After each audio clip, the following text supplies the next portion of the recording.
de Deus no Evangelho de Mateus, capítulo de número 24, versículo de número 14. No verso de número 13 e 14. 13 e 14. Capítulo 24, Mateus, verso 13 e 14. Amém? Amém? Diz assim, no verso 13: Aquele, porém, que perseverar até o fim, esse será salvo. Então, o que perseverar até o fim, Jesus que está falando, esse será salvo. Então, aqui está falando do quê? De um arrebatamento. E será pregado neste evangelho do reino por todo o mundo, para testemunho a todas as nações. Então vai vir o quê? Vai vir o fim. Então virá o fim. Glória a Deus.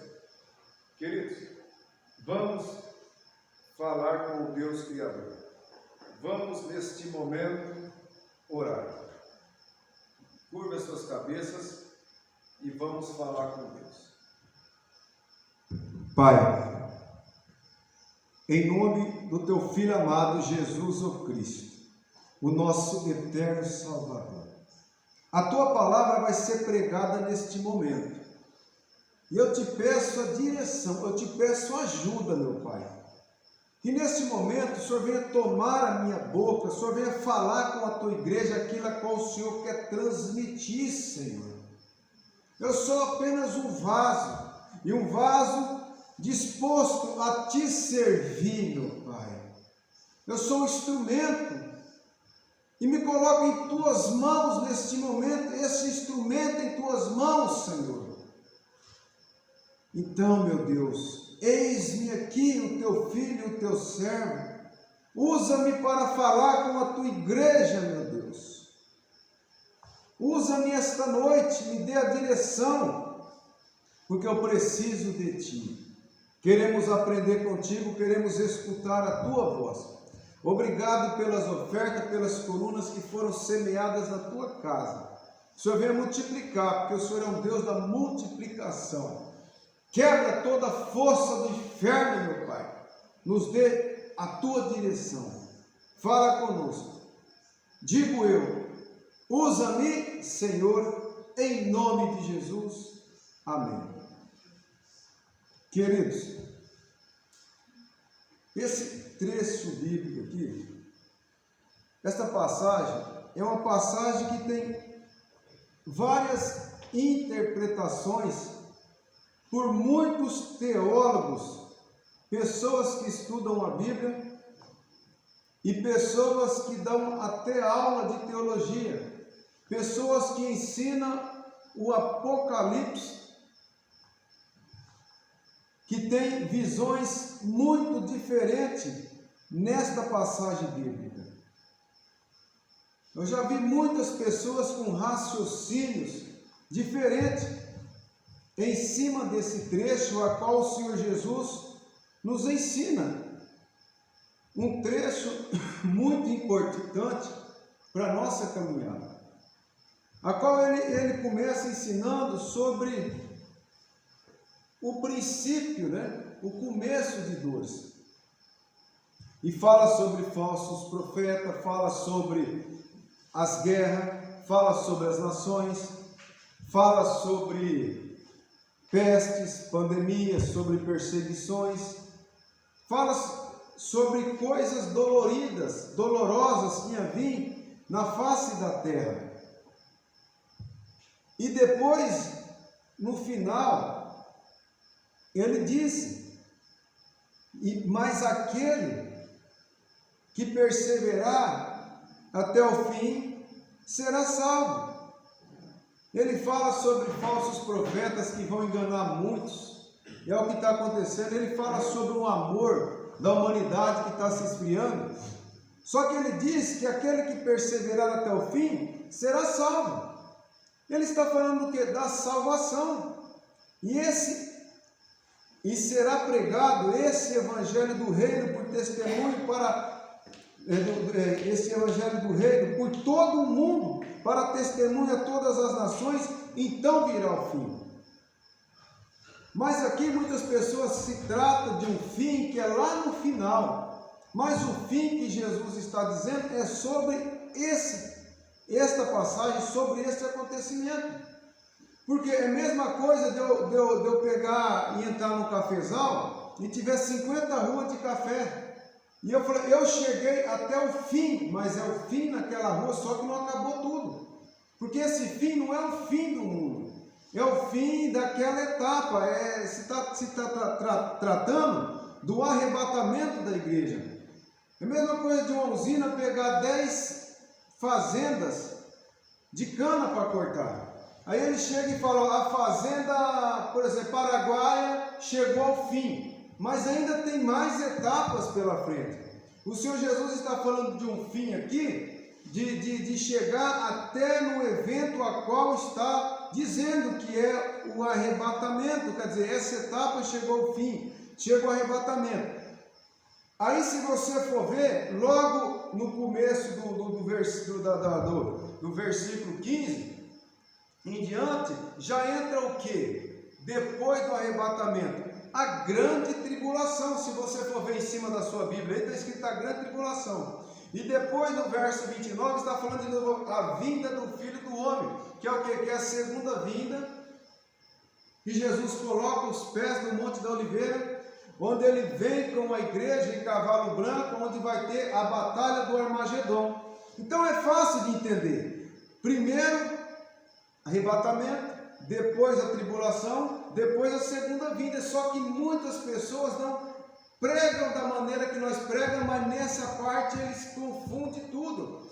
E depois Jesus começa a ensinar a respeito da vinda dele de várias maneiras. A parábola da figueira, é muito importante a parábola do servo mau, a parábola das 10 virgens, e tudo aqui ele explica como que vai ser nos dias de Noé, como se um pai de família,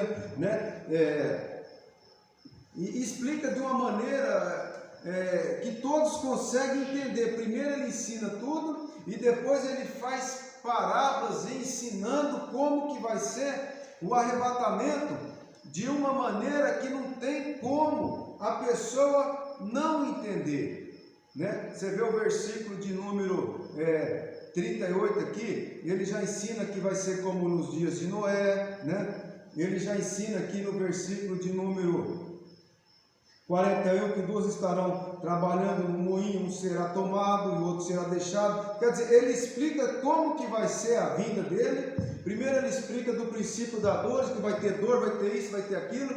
Depois vai vir o fim, Mas o que perseverar até o fim vai ser salvo. Ele está falando de que salvação? Da salvação. Depois ele fala quando o evangelho do reino for pregado por todo mundo para testemunho de todas as nações, então virá o fim. Mas que fim?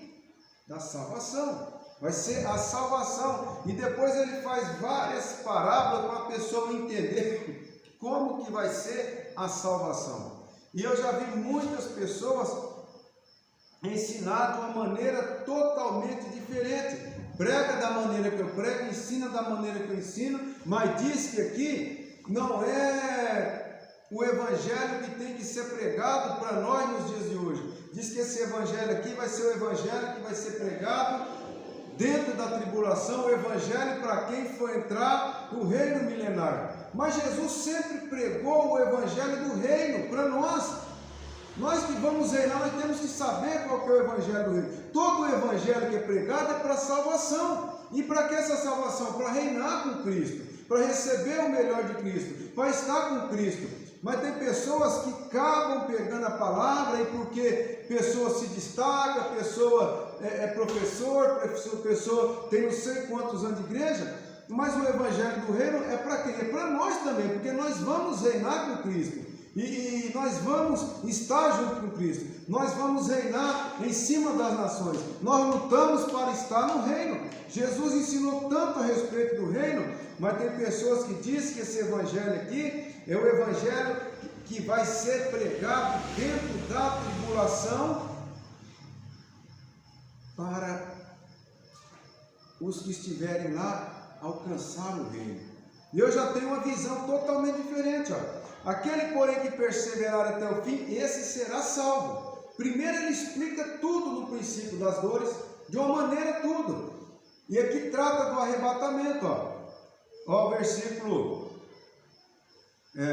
de número 3 em diante, do versículo de número 4 em diante. Tudo é muito, de uma maneira muito fácil da gente explicar, porque eles perguntam quando que vai ser o fim, quando que vai ser a vinda, né? E aqui Jesus começa a explicar, e aí fala que vai ter o princípio das dores, né? Que vai ter muita situação difícil, né? Versículo 8, porém, tudo isso é o princípio das dores. Então sereis atribulados e vos matarão, sereis odiados de todas as nações por causa do meu nome. Nesse tempo, muitos vão se escandalizar, cair, odiar uns aos outros, levantar-se-ão muitos falsos profetas, enganarão a muitos, e por se multiplicar a iniquidade, o amor esfriará de quase todos. É o que nós estamos vivendo. Aí ele diz: aquele, porém, que perseverar até o fim, esse será salvo, e será pregado o evangelho do reino por todo o mundo, para testemunho a todas as nações, então virá o fim. O fim é dessa etapa a qual ele está falando, é o arrebatamento, depois continua de novo, né? Continua outra etapa, que vai passar a tribulação até chegar no final da tribulação. Vai ter o reino milenar de 1000 anos, até chegar no final do reino milenar. Quem está entendendo, irmãos? Então, e Jesus ele disse sobre o evangelho do reino. E nós já estamos pelo primeiro, segundo, terceiro, hoje acho que é o quarto dia que nós estamos ensinando sobre o reino de Deus. Porque muitos falam do reino de Deus, tem várias passagens falando do reino de Deus. Jesus disse que o evangelho do reino tem que ser pregado. Pregado o evangelho do reino por todo mundo. Então, o evangelho que tem que ser pregado é o evangelho do reino por todo mundo. Só que muitas pessoas falam do reino, mas não pregam o evangelho do reino. Muitos falam do reino, mas não sabem nada do reino. Não sabem o que vai ter no reino, não sabem como que vai ser o reino. E muitas pessoas estão dentro da igreja com 30 anos de igreja, 4 anos de igreja, 20 anos de igreja. E se você fazer algumas perguntas sobre o reino, não vai te explicar, porque não conhece. Fala do reino de Deus, fala que buscar em primeiro lugar o reino de Deus e a sua justiça e as demais coisas. Aí você fala, então, me explica, meu irmão, você está falando para mim buscar o reino de Deus, mas como que é esse reino? O que eu tenho que fazer? O que vai ter nesse reino? Como que é o reino? Não, mas tem que buscar o reino sim. Minha coisa é falar, tem que fazer isso, então me explica o que eu vou fazer. O que vai ter nesse lugar? Muitos não sabem. E a gente tem que saber. Porque o que o Senhor Jesus mais ensinou foi sobre o reino. Sobre esse reino. Mas como que eu tenho que saber? Como que eu tenho que entender? É buscando o conhecimento através das Escrituras, porque ele falou sobre o reino, mas eu quero saber como que é esse reino, então eu tenho que procurar para me saber qual que é as vantagens desse reino, o que vai ter tanto de bom nesse reino, porque ele ensinou tanto para pregar o evangelho do reino, para buscar o reino, para a importância dos que for perseguidos por praticar a justiça, que deles é o reino de Deus, que as criancinhas vão herdar o reino de Deus, e a gente luta pelo reino de Deus, e nós já explicamos bastante sobre o reino de Deus, e hoje eu quero ler mais alguns versículos sobre o reino de Deus. Não sei se eu cabe essa mensagem hoje, ou vai ficar para o próximo sábado, que nem eu disse, porque tem muitas coisas importantes para quem for reinar nesse reino, a qual vai ser um reino de felicidade, Um reino a qual ele ensinou para buscar é o reino dele, não o reino dessa terra. Porque o reino dessa terra vai ser tudo destruído. Vai ser tudo destruído. Jesus ensinou para nós não ajuntar tesouro nessa terra, onde o ladrão rouba, onde a traça corrói, onde o ferrugem corrói, mas para a gente ajuntar o tesouro no céu. Esse é o nosso objetivo. Quantas pessoas lutam, não faz nada para Deus, só juntando benefício nessa terra. Não ajuda ninguém, não tira um tempo para Deus, não lê a Bíblia, não quer compromisso com Deus, sempre fazendo trambique, sempre fazendo coisa errada para juntar dinheiro nessa terra. Aí vem uma doença e essa pessoa morre. E será que valeu a pena? Valeu a pena o tudo que fez investindo nessa terra e não fez nada para Deus, não ajudou o próximo, sempre pensando em riqueza, aí fica a família aí brigando por causa de uma herança e a alma dele já foi para um destino final. E o que adiantou o homem ganhar tanto dinheiro, o homem ser tão milionário, o homem ser tão rico, ser tão poderoso e perder a alma? O que ele vai dar em troca da alma? A Bíblia deixa bem clara: a alma. Não está falando a matéria, que é esse corpo físico, essa carne. Não está falando o espírito, porque o espírito também tem um destino final. Deus deu, e quando morre o sopro, que é o nosso fogo, volta para ele. Mas e a alma? A alma que é o perigo. O que ele pode fazer? Nada. Mas só investiu no reino dessa terra. Só quis conquistar o reino dessa terra, e o Senhor Jesus nunca ensinou para nós lutar pelo reino dessa terra, mas ensinou nós lutar, se esforçar para alcançar o reino dos céus. O reino dos céus.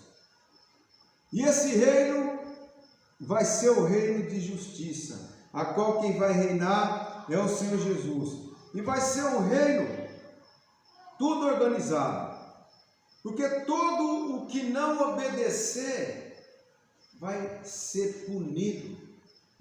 E olha como que vai ser esse reino, como que vai ser o governo desse reino, como que Jesus vai governar as nações. Olha o que está em Salmos, capítulo de número 2. Salmos, capítulo de número 2. Vamos ler alguns versículos. Salmo capítulo 2, verso de número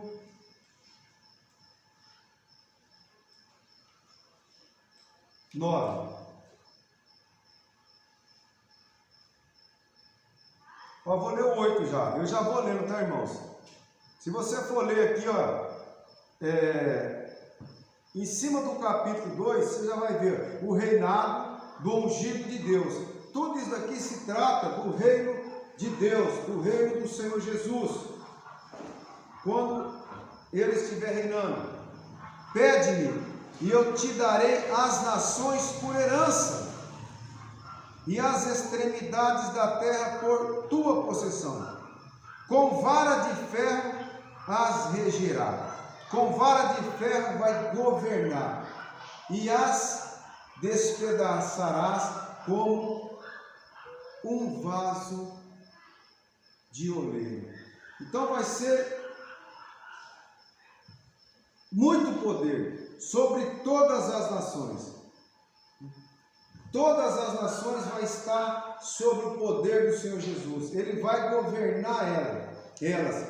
E vai ter autoridade sobre elas, e vai fazer o que quer delas, porque Ele é muito poderoso, e tudo vai ser organizado, tudo vai ser certinho. E o nome dele, como que ele vai ser chamado nesse governo? Olha o que está em Isaías, no capítulo de número 9, verso 6. Ele é maravilhoso, conselheiro, nosso Senhor Jesus. Ele é maravilhoso. Isaías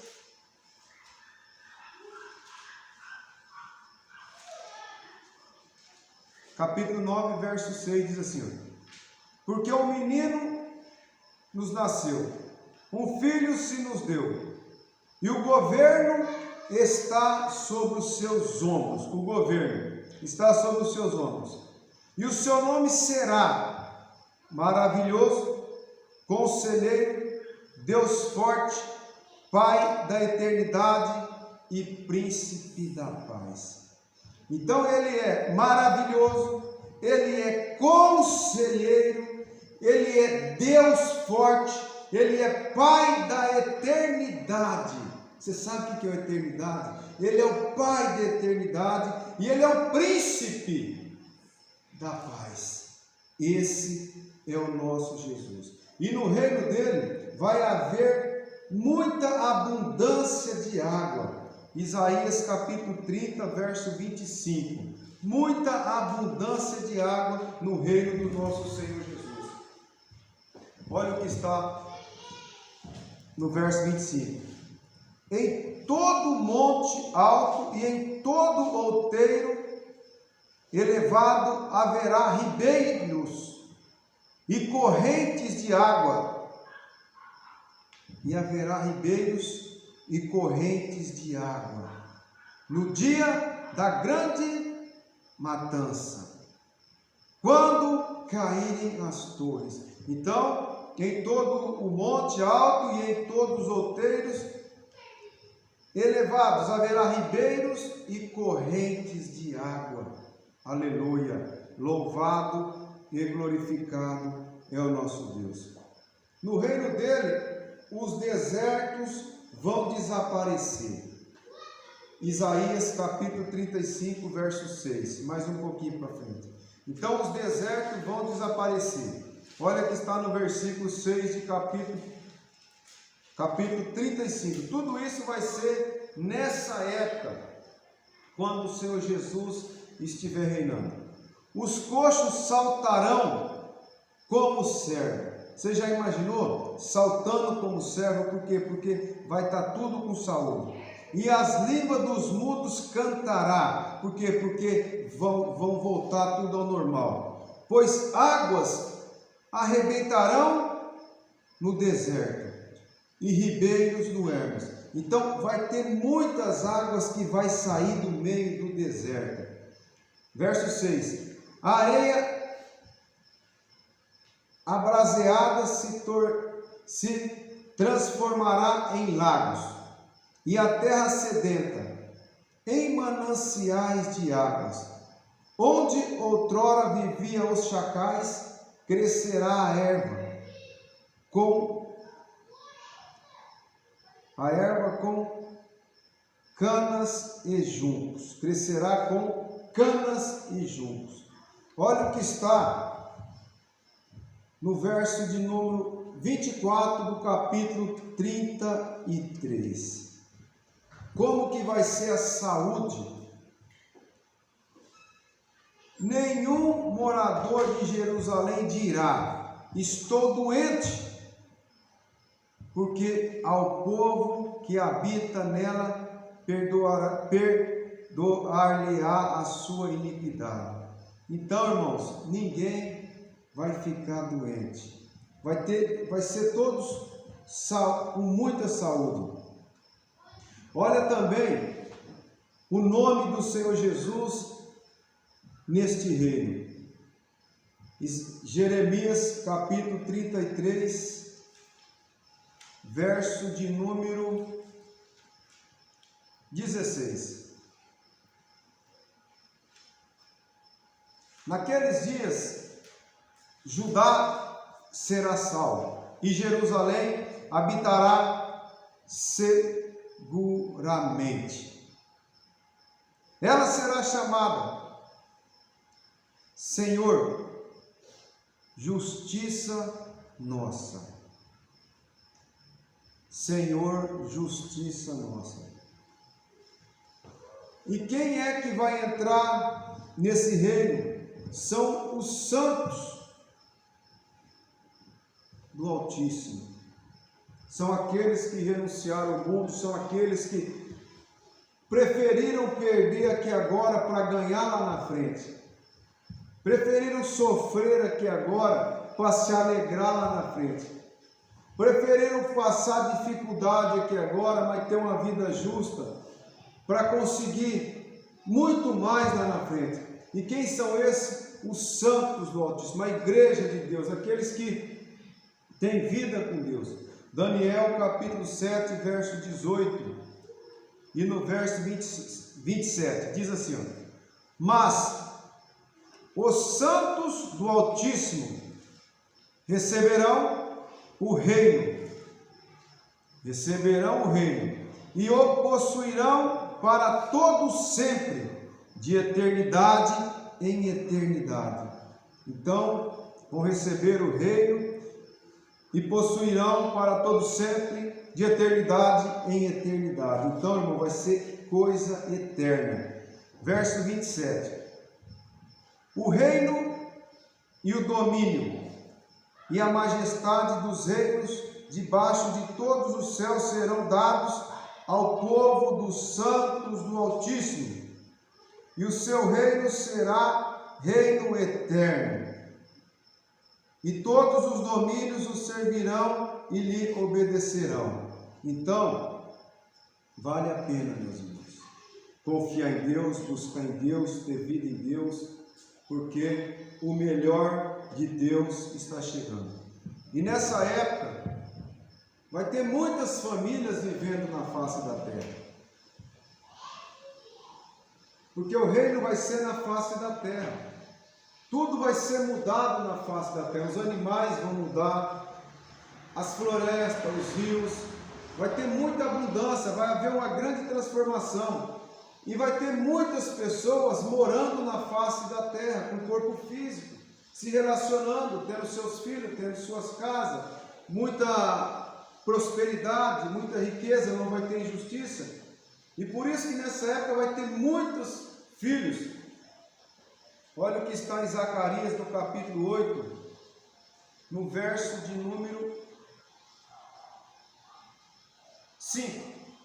Diz assim: as praças da cidade se encherão de meninos e meninas que nelas brincam. Então, o que isso quer dizer? Quer dizer que vai ter as famílias, vai ter casamento. E eu já li também lá em Isaías, né? Que as crianças vão viver tanto, não vai morrer criança novinha. Morrer com 100 anos vai ser morrer jovem ainda. As pessoas vão ter vida longa.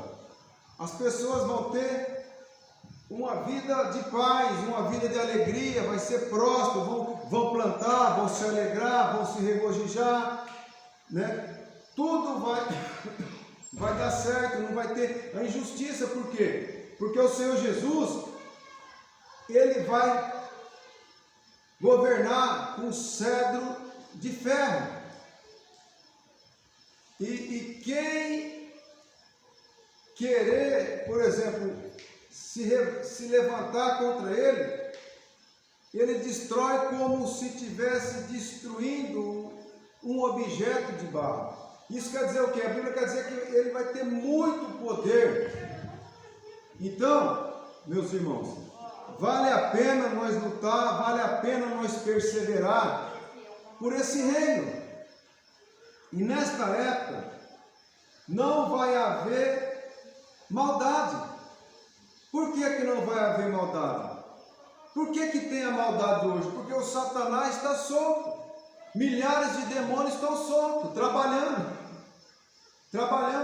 para destruir a humanidade, para fazer o ser humano pecar, porque o pecado afasta o ser humano de Deus, trabalhando para destruir famílias, destruir lar, causar problemas na vida do ser humano. Mas nesta época, Satanás, ele vai estar preso, ele não vai estar solto, e Deus permite, lá no final deste reino, que Satanás seja solto,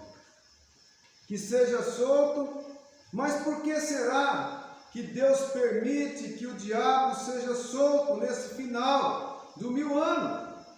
Por quê? Porque as pessoas que nasceram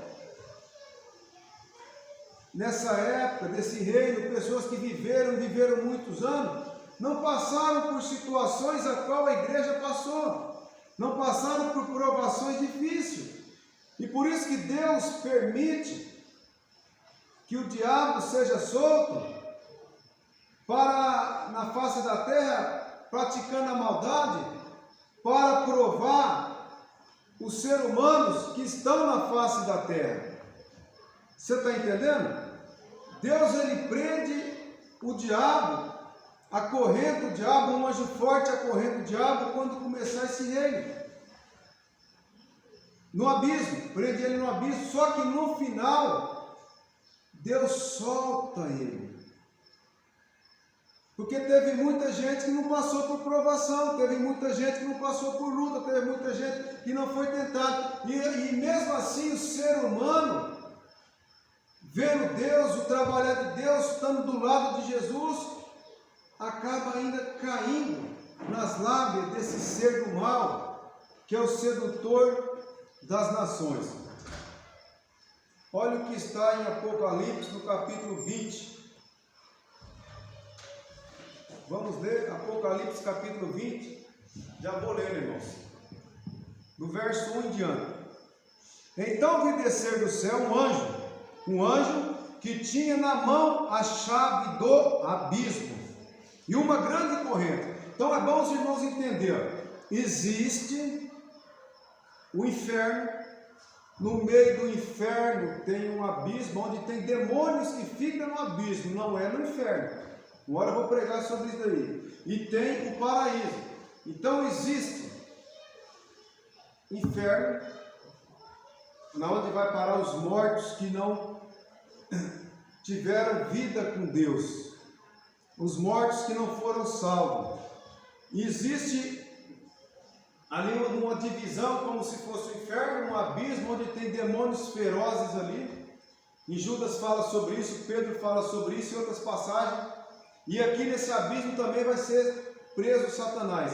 E depois tem o paraíso. Então vi descer do céu um anjo que tinha na mão a chave do abismo e uma grande corrente. Ele segurou o dragão, a antiga serpente que é o diabo, Satanás, e prendeu por 1000 anos. Prendeu por 1000 anos para começar o 1000 anos do reinado de Cristo aqui na terra. No reinado de paz. E lançou no abismo, e fechou e pôs selo sobre ele, para que não mais enganasse as nações, até que se completasse o quê? Os 1000 anos. Depois disso é necessário que ele seja solto por pouco tempo. Verso 4. Vi também tronos, olha que o João viu, o apóstolo João viu na visão. Ele viu na visão que Jesus deu para ele. Vi também tronos, e nestes sentados, olha, ele viu o trono, presta atenção, e nesses tronos estavam sentados-se, e nestes sentaram-se aqueles, quem, irmãos? Calma, aqueles aos quais foi dada a autoridade de julgar. Então nesses tronos tinha bastante pessoas a quais recebeu autoridade para julgar. Quem são? A igreja.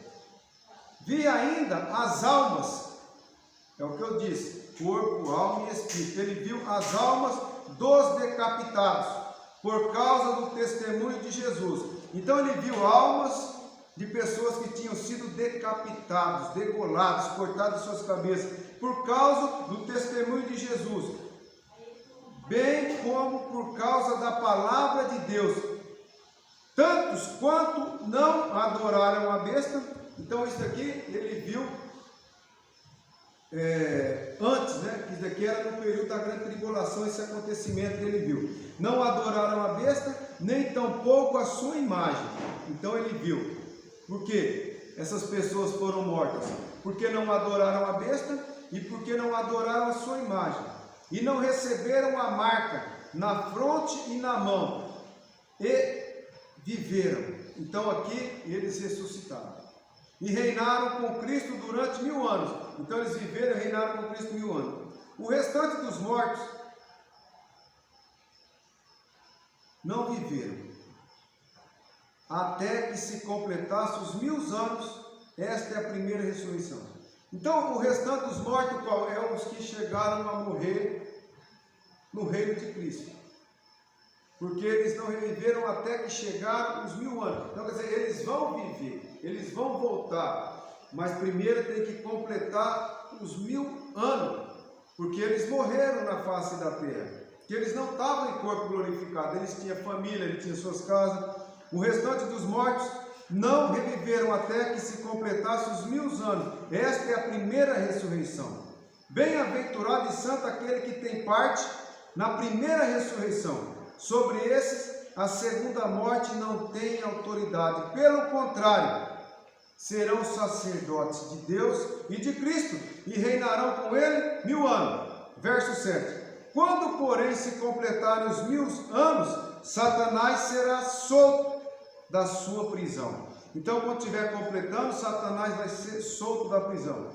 E sairá a seduzir as nações que há nos 4 cantos da terra. Então ele vai ser solto e vai continuar fazendo o que ele fazia. Enganar, a seduzir as nações que há nos 4 cantos da terra, Gog e Magog, a fim de reuni-las para a peleja. O número dessas é como a areia do mar. Marcharam então pela superfície da terra e a sitiaram o acampamento dos santos e as cidades queridas. Desceu, porém, fogo do céu e os consumiu. Então vai descer fogo do céu e vai consumir. O diabo, o sedutor deles, foi lançado para dentro do lago de fogo e enxofre, aonde já se encontra não só a besta, como também o falso profeta, e serão atormentados de dia e de noite pelo século dos séculos.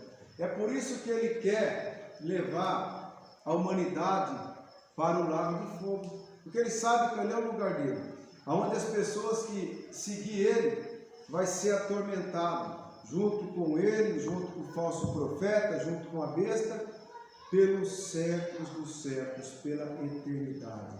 Viver dentro de um lago de fogo, sofrendo.